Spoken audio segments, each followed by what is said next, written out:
తెలుగు రాష్ట్రాల మధ్య కృష్ణా గోదావరి జలాల అంశంలో ఉన్న సమస్యలపై చర్చించడానికి అధికారులు ఇంజనీర్లతో కమిటీని ఏర్పాటు చేయాలని నిర్ణయించామని తెలంగాణ సీఎం రేవంత్ రెడ్డి తెలిపారు.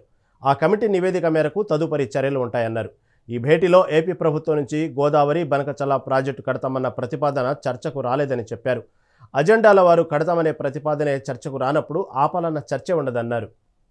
ఆ ప్రాజెక్టుకు సంబంధించిన అన్ని రకాల అభ్యంతరాలను వాళ్ళు లేవనెత్తిండ్రు. కాబట్టి ఈ సమావేశంలో ఈ అంశాలు ఏవి ప్రస్తావనకు రాలేదు. ఈ సమావేశంలో టెలిమెట్రీ విషయంలో ఇప్పుడు కృష్ణానది బేసిన్ మీద నీటి వినియోగంలో ఆంధ్రప్రదేశ్ ఎన్ని నీళ్లను వినియోగిస్తుంది, తెలంగాణ ఎన్ని నీళ్లను వినియోగిస్తుందో గుర్తించడానికి టెలిమెట్రీ పెట్టాలని ఒక సమస్యకు పరిష్కారం చూపించడం శాశ్వతంగా.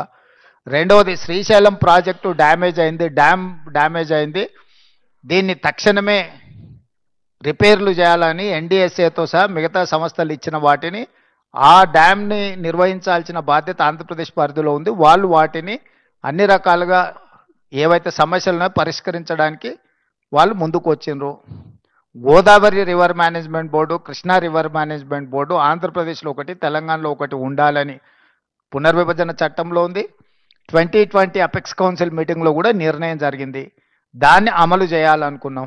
ఇప్పుడు మీరు చెప్పే అన్ని అంశాలు, నీళ్లు కానీ, కొత్త ప్రాజెక్టులు కానీ, లేకపోతే ఇతర ఏ ప్రాజెక్టులు అన్నీ కూడా అధికారులు ఇంజనీర్ల కమిటీ ముందల ప్రస్తావనకు వస్తే అక్కడ చర్చించిన తర్వాత అక్కడి నుంచి పైకి వస్తాయి. అన్నీ ఉంటాయి, ఎన్ని ఉన్నాయో. గోదావరి నది ఉపనదులు, కృష్ణా నది ఉపనదులకు సంబంధించిన ఆల్రెడీ నిర్మాణంలో ఉన్న ప్రాజెక్టులు కానీ, నిర్మించడానికి ప్రతిపాదించిన ప్రాజెక్టులు కానీ, ఇప్పుడు ఉన్న ప్రాజెక్టుల నిర్వహణలో ఉన్న అంశాలను కానీ అన్నింటినీ వాళ్ళ ముందల ప్రస్తావనకు వస్తాయి.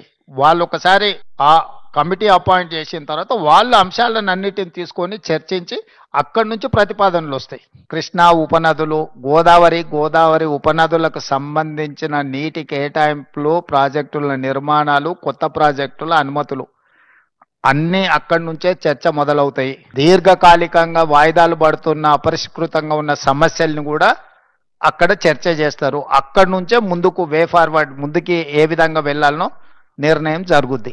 ఈరోజు 4 అంశాలు పరిష్కారం జరిగినాయి కదా. వాళ్ళిద్దరు కలిసి చేసినది ఏ ఒక్కటి పరిష్కారం జరగలేదు కదా. టెలిమెట్రీ పెట్టలేకపోయారు, ఆఫీసులు ఎక్కడ నిర్వహించాలనో నిర్ణయించుకోలేకపోయారు, లేకపోతే శ్రీశైలం ప్రాజెక్టులో రిపేర్స్ గురించి చర్చ జరగలేదు. ఇవన్నీ వాయిదాలు పడుతూనే వస్తున్నాయి కదా. ఈరోజు వీటికి పరిష్కారం దొరికింది కదా. మిగతా సమస్యలకు కూడా ఏ విధంగా ముందుకెళ్లాలనో ఒక దారి అయితే వచ్చింది కదా. ఇప్పుడు ఈ విషయాలను పరిష్కరించుకోవడానికి ఇక్కడ ఉన్నాం, వీటిని జటిలం చేసుకోవడానికి లేము. కొంతమందికి రాజకీయ ప్రయోజనం ఇమిడి ఉంది, పొంచి ఉంది కాబట్టి వాళ్ళకి ఇట్లాంటి ఆతృత ఉంది.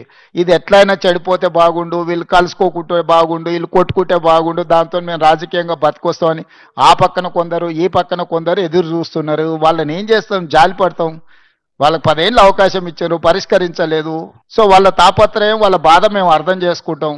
అధికారం పోయిన దుఃఖంలో వాళ్ళు ఇట్లాంటివి ప్రయత్నాలు చేస్తూనే ఉంటారు. వాళ్ళ కోసం లేము, తెలంగాణ ప్రజలకు జవాబు ఇవ్వడానుకున్నాం. పరిపాలన ఏ విధంగా చేయాలనో మాకు తెలుసు.